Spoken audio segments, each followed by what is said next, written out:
Dans l'actualité en Afrique également, un film aux révélations explosives, L'Empire du silence, raconte les massacres et l'impunité en République démocratique du Congo. Une guerre qui a fait des centaines de milliers de morts, voire des millions de morts depuis 25 ans. Le réalisateur Thierry Michel est avec nous en direct de Bruxelles. Bonsoir, merci d'être avec nous. Vous avez consacré de nombreux documentaires au Congo. Celui-ci semble particulier. Il va sans doute provoquer un séisme diplomatique et politique dans les jours, dans les semaines qui viennent. On regarde la bande-annonce.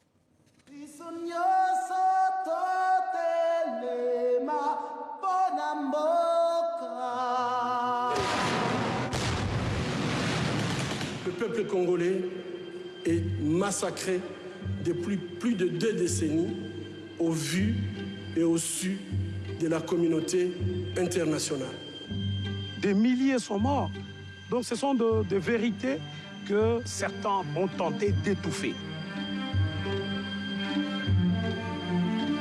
There's a very serious group of crime that I think.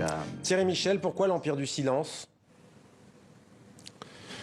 Non, parce que ces vérités sont étouffées, parce qu'il y a une puissance internationale et parce que l'histoire n'a pas été vraiment écrite. Je pense avoir essayé avec ce film de retracer la chronique des 25 dernières années d'une histoire extrêmement tumultueuse. Quelles vérités sont étouffées?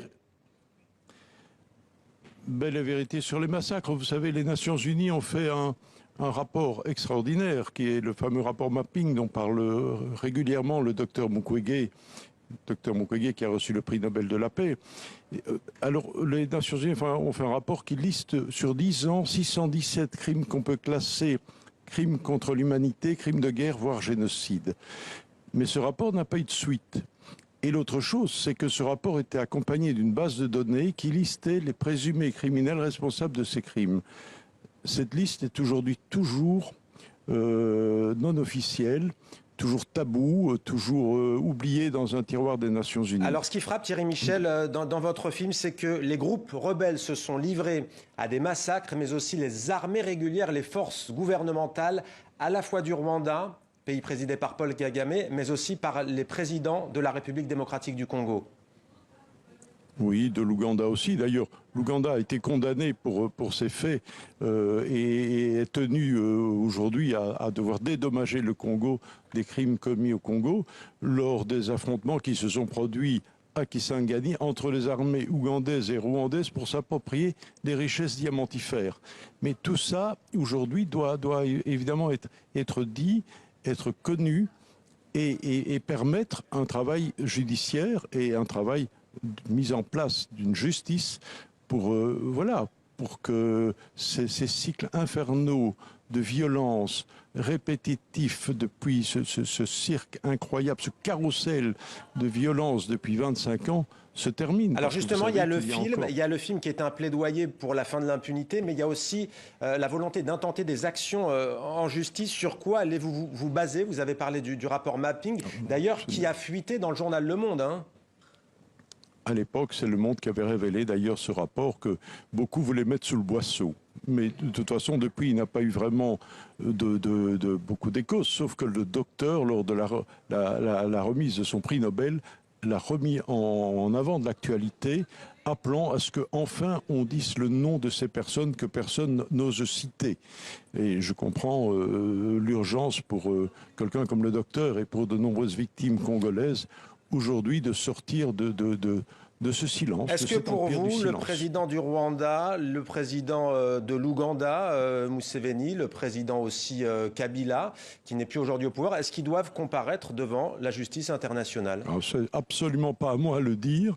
Moi, je fais une chronique.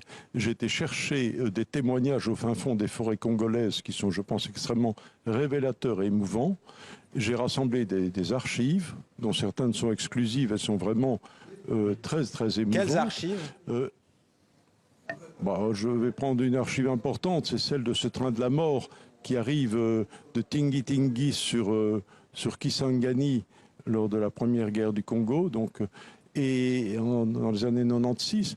et on sort des corps complètement des corps morts. C'est des images qui font penser à la Deuxième Guerre mondiale, à des images horribles de la Deuxième Guerre mondiale. Voilà, ces images doivent être connues. Il y en a bien d'autres. Je pense que vous découvrirez dans le film. Mais à votre question sur les présidents, je n'ai absolument pas à dire ça. D'ailleurs, ce n'est pas nécessairement eux qui sont visés dans le film. Mais après, chacun peut extrapoler ce qu'il veut. Maintenant, la question centrale de cet empire du silence, c'est que ce film doit absolument être vu partout. Il le sera. Il sera en salle, d'ailleurs, en Belgique et en France, en début 2022. Mais il doit bien sûr être montré en Afrique. Je commencerai la semaine prochaine avec une avant-première. Non, mais attendez que je termine.